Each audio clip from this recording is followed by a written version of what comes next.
Gen Z, listen closely, because this video is important for your health and for your business as well. If you're dragging yourself throughout the day, surviving on caffeine, scrolling at night, and calling all of this normal, then this video should be your wake-up call, because it ends today. Post-exam burnout, constant brain fog, zero motivation and clarity. This isn't a disciplinary problem, it's a sleep optimization failure. The 8-hour rule was never meant to be a universal performance standard. Some people function best on 7 hours of sleep, some people on 9, some people on more, some people on less. The variable isn't time, the variable is your quality of sleep. So if you're having good enough sleep, then here's what it's costing you. Slower reaction time, emotional problems, decision fatigue, and lower testosterone. Your memory becomes weak. You're technically sleeping, but you're only wasting that time because you're not actually recovering. So you might be asking what you need to do. Well, it's with your circadian rhythm. And your circadian rhythm is your internal CEO basically. Ignore it and everything else underperforms. Light is the primary level of all this. Normal light tells your brain, hey, it's time to operate. We're operational. Nighttime tells your brain, it's time to start producing melatonin and we should start heading to bed.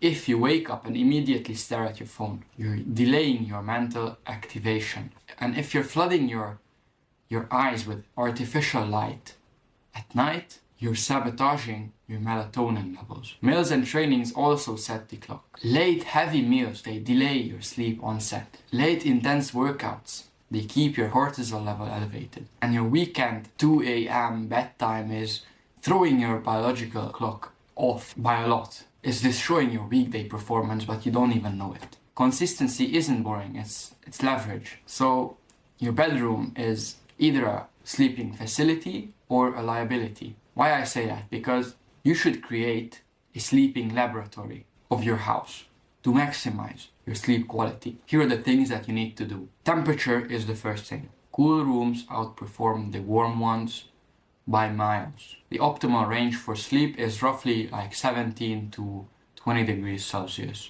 This supports deeper and uninterrupted sleep cycles. I know it might be cold for some of you, but if you want to maximize your sleep, that's a sacrifice that you should be willing to make. Sound matters more than silence. White noise works best for some. Just find something soothing. If there's noises outside which can interrupt your sleep, then you should apply these. Now let's talk a little bit about screens, because blue light filters do actually help, but they're not enough. Because the real issue isn't the blue light, it's cognitive stimulation. Your phone shouldn't be an arm's reach from your bed, and your bed should not be a scrolling station. High performers protect sleep like it's capital. Let's talk about pre-sleep power-ups, because sleep doesn't start in the bed. It starts 1 hour before it. And these wind-down rituals aren't aesthetic, and they're neurological signals. Your breathwork lowers your sympathetic nervous system's activity. Gentle stretching reduces your muscle strain, and short meditation or even prayer, which is the best thing,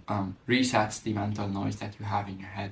Something that's worth mentioning, of course, is late caffeine. You shouldn't be consuming caffeine 5 hours before sleep. Late sugar spikes are even worse. Hydration is really important, because once you're hydrated, your brain can function better while you're sleeping.